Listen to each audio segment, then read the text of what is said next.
누가복음 23장 35절부터 39절까지의 말씀 우리 함께 교독하시고 마지막 39절 함께 읽습니다. 백성은 서서 구경하는데 관리들은 비웃어 이르되 저가 남을 구원하였으니 만일 하나님이 택하신 자 그리스도이면 자신도 구원할지어다 하고, 군인들도 희롱하면서 나와 신 포도주를 주며 이르되 내가 만일 유대인의 왕이면 내가 너를 구원하라 하더라. 그의 위에 이는 유대인의 왕이라 쓴 배가 있더라. 39절 함께 읽습니다. 달린 행악자 중 하나는 비방하여 이르되 내가 그리스도가 아니냐 너와 우리를 구원하라 하되. 아멘.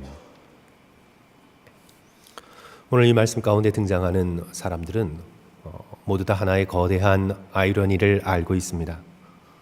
구원자가 자기는 구원하지 못합니다. 메시아가 자기 자신을 구원하지 못합니다. 이것이 거대한 아이러니입니다. 남들은 구원하였으되 저가 자신은 구원하지 못하는구나. 이것이 바로 조롱하는 말이었습니다. 35절 관리들이 비웃어 이르지요. 저가 남은 구원하였으니 만일 하나님의 택하신 자 그리스도이면 자신도 구원할지어다. 군인들도 희롱합니다. 37절 이르되 내가 만일 유대인의 왕이면 내가 너를 구원하라. 같이 달린 강도까지 비방합니다. 내가 그리스도가 아니냐 너와 우리를 구원하라. 성도 여러분, 예수께서 당신 자신을 구원하지 않으신 이유는 무엇입니까? 바로 우리를 구원하시기 위해서입니다. 그 사실을 깨닫지 못하고 있는 것이지요. 만약 예수께서 십자가에서 자기 자신을 구원하신다면, 그리하여 십자가에서 우리의 죄짐을 지고 돌아가시지 않으신다면 우리의 구원의 길이 사라집니다. 누가 우리의 죄값을 짊어질 수 있습니까? 예수께서 자기 자신을 구원하지 않으신 것은 우리를 구원하시기 위함입니다. 우리는 예수 그리스도의 지상사역도 이렇게 십자가 사역의 그늘 가운데에서 바라보게 될 때에 놀라운 은혜를 얻게 됩니다. 예수님의 지상사역은 당신이 얼마나 능력 있는 분이신가, 얼마나 대단한 분이신가를 알리기 위한 그런 사역이 아니셨습니다. 예수 그리스도의 지상사역은 죄인들의 죄를 짊어지시는 사역이셨습니다. 죄인들의 죄를 흡수하시는 사역이라 그렇게 생각해 보는 것이 더 좋을 것 같습니다. 구약의 우슬초가 생각이 나죠. 제단에 뿌려진 제물의 피를 닦습니다. 우슬초로 닦습니다. 우슬초는 스폰지처럼 그렇게 액체를 흡수하는 식물입니다. 하나님의 거룩한 곳에 뿌려진 피, 그 피는 우리의 죄를 상징하지요. 그 피를 우슬초가 전부 다 흡수함으로 인하여 하나님의 제단이 깨끗하게 됩니다. 다윗이 시편 51편 7절 말씀에서 우슬초로 나를 정결하게 하소서 그러면 내가 정하리이다 간구한 것과 같이 예수 그리스도께서 우슬초가 되셔서 스펀지가 되셔서 공생의 3년 동안 죄인들의 그 모든 죄와 악행을 다 흡수하신 것입니다. 그리고 그 흡수된 죄인들의 모든 죄를 당신의 몸에 짊어지시고 십자가를 지신 것입니다. 우리가 복음서를 쭉 읽어보면 바리새인들과 서기관들과 사두개인들과 율법사들과 제사장들과 당시의 종교인들이 수도 없는 비판과 고발과 거짓 증거들을 가지고 예수 그리스도를 비난했습니다. 예수 그리스도께서는 그 소리를 다 들으시면서 당신의 몸에 받아내셨습니다.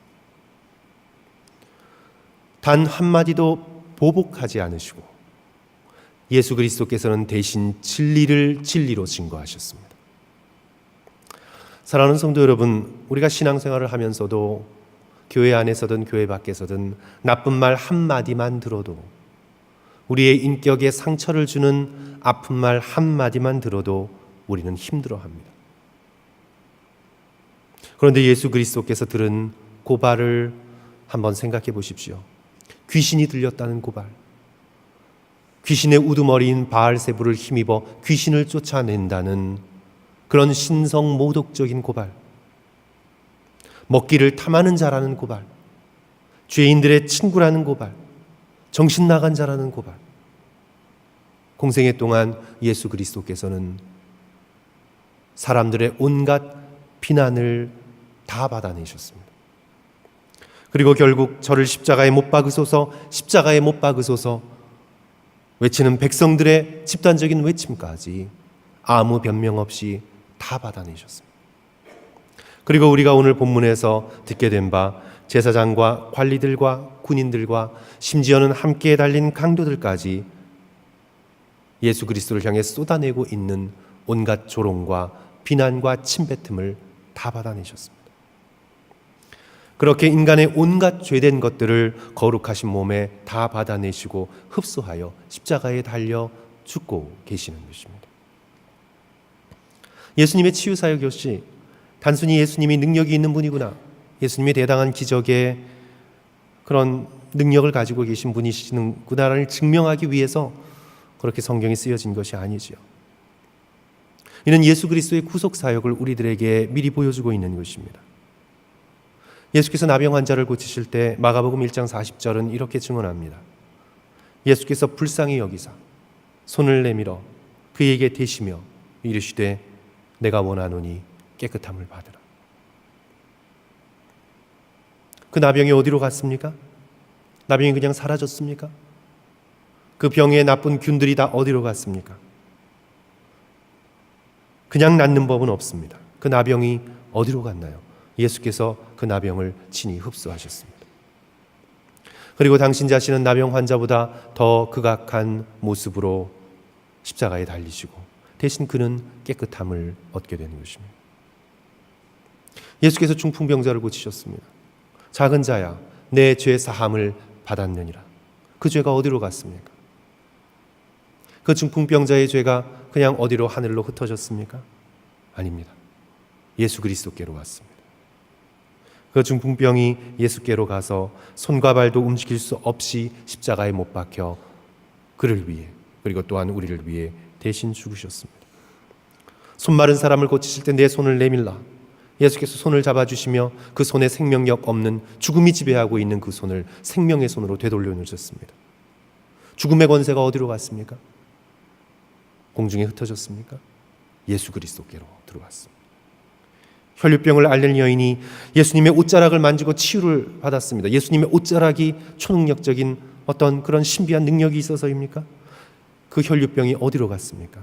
옷자락을 타고 예수 그리스도께로 들어갔습니다. 대신 그녀는 온전케 됩니다. 능력이 예수께로 나갔지만 그 여인의 병이, 그 여인의 죄가, 그 여인의 죽음이 예수께로 들어온 것입니다. 가늠하다 잡힌 여인, 죄 없는 자가 돌로 치라 말씀하시며 내가 너를 정죄하지 아니하노니 가서 다시는 죄를 범하지 말라. 마땅히 돌에 맞아 죽어야 할 그 극악한 죄가 어디로 사라졌습니까? 예수께서 뭇사람의 정죄를 받고 그 여인의 죄를 대신하여 돌로 침을 당하는 죄보다 더 극악한 십자가의 고통을 친히 당하셨습니다. 그래서 우리는 예수 그리스도의 3년 동안의 복음서에 나타난 주님의 공생애의 사역을 돌아볼 때에 죄인들의 죄를 흡수하고 그들의 연약함을 모두 다 한 몸에 짊어지시는 예수 그리스도의 모습을 보게 됩니다.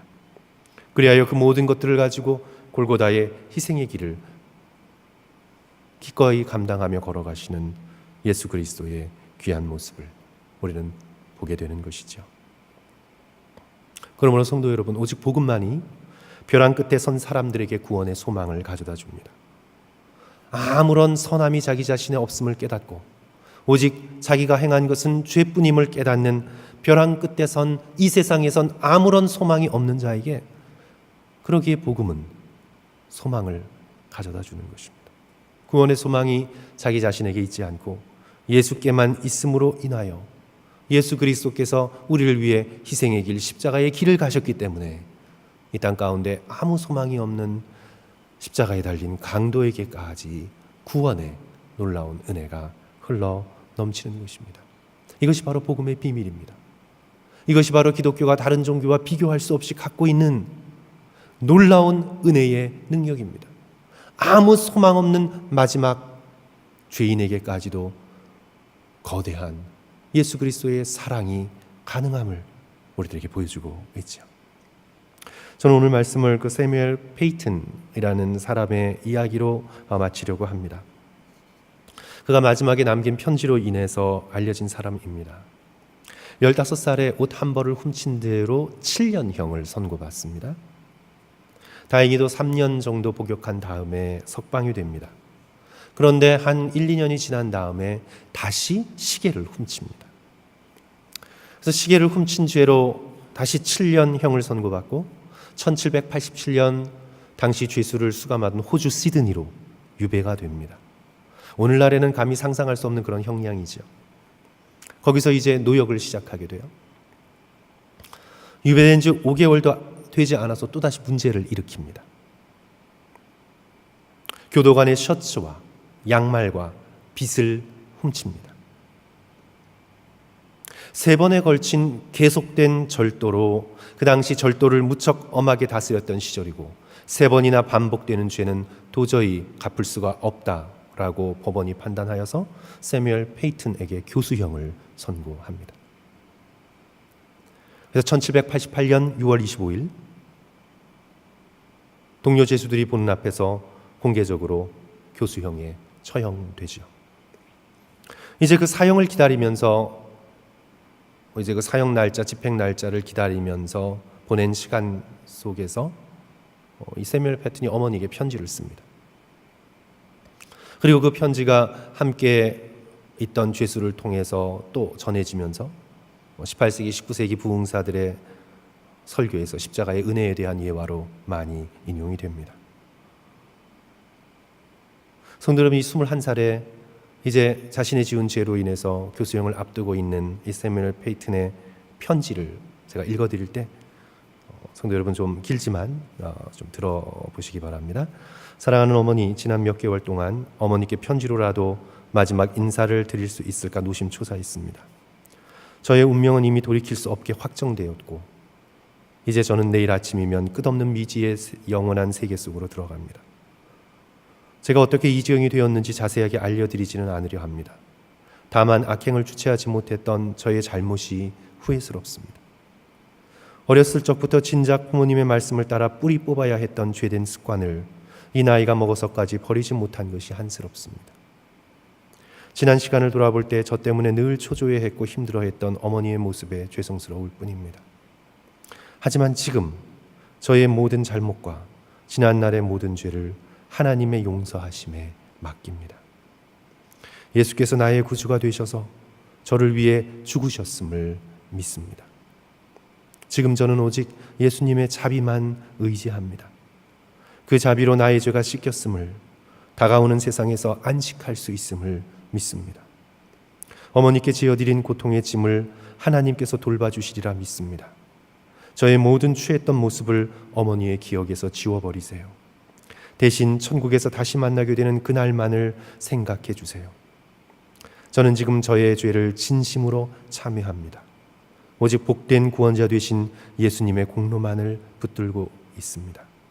세상이 줄 수 없는 평안을 예수께서 주실 줄 믿습니다. 오직 내 영혼을 하나님께 맡깁니다. 어머니 영원한 작별을 구합니다. 세뮤엘 페이튼, 시드니 코브에서 교수형 당하기 전 1788년 6월 24일 편지를 쓴 것입니다. 사랑하는 성도 여러분, 교수형을 앞둔 이 21살의 이 젊은이의 이 죄사함에 대한 확신이 어디에서 나온 것입니까? 자신에게서 나온 것입니까? 오직 예수 그리스도의 희생의 십자가 때문에 이 확신을 가지고 자신의 죄를 이겨나갈 수가 있는 것입니다. 세뮤엘 페이튼의 죽음의 모습을 지켜본 동료 죄수들이 석방 후에 그때를 회상하며 증언했습니다. 1788년 6월 25일 11시 30분 21살 세뮤엘 페이튼이 교수대에 올라서 너무나 겸손하고도 너무나 평안하고 너무나 분명한 모습으로 사람들에게 자신은 죄인이며 자신에게 해를 끼친 모든 사람에게 용서를 구하며 침착하게 죽음을 맞이했다고 증언하고 있습니다. 사랑하는 성도 여러분, 제가 이 말씀을 드리는 이유는 복음은 자신의 능력을 의지하고 자신의 의로움을 의지하고 자신이 지난날 해왔던 작은 선행들을 의지하는 사람에게는 그리 큰 힘을 발휘하지 못합니다. 오히려 복음은 인생의 벼랑 끝에서 아무 소망이 없이 나는 아무것도 한 일이 없고 나에게는 오직 죄뿐이고 나는 오직 하나님 앞에 극악한 죄인임을 깨닫고 아무 소망이 없는 정말 인생의 벼랑 끝에 선 사람, 그러나 그 마지막 순간에서 오직 자신의 모든 것을 다해 주님의 선하심을 의지하는 자에게 구원의 놀라운 소망을 제공해 주는 것을 우리는 보게 됩니다. 예수 그리스도의 십자가의 공로 때문입니다. 우리가 구원을 얻게 된 것은 예수 그리스도께서 열어주신 희생의 길 때문이지, 우리가 걸어가고 있는 종교적인 길, 우리가 걸어가고자 하는 우리 자신의 선함을 의지하는 길이 결코 아님을 우리는 이 말씀 속에서 깨닫게 됩니다. 오직 예수 그리스도의 공로만을 의지하고 우리는 우리의 주어진 삶을 믿음 가운데 살아가며 우리가 반드시 넘어가야 할 죽음을 믿음 가운데 겪어 나가야 되겠습니다. 성도 여러분, 다시 한번 천국을 소망하시고 십자가만을 붙들며 자기 자신이 죄인임을 발견하고 하나님의 놀라운 은혜만을 바라보면서 우리 다시 한번 십자가를 의지하며 믿음의 삶을 살아가시는 저와 여러분 되시기를 주님의 이름으로 간절히 축원합니다. 기도하겠습니다.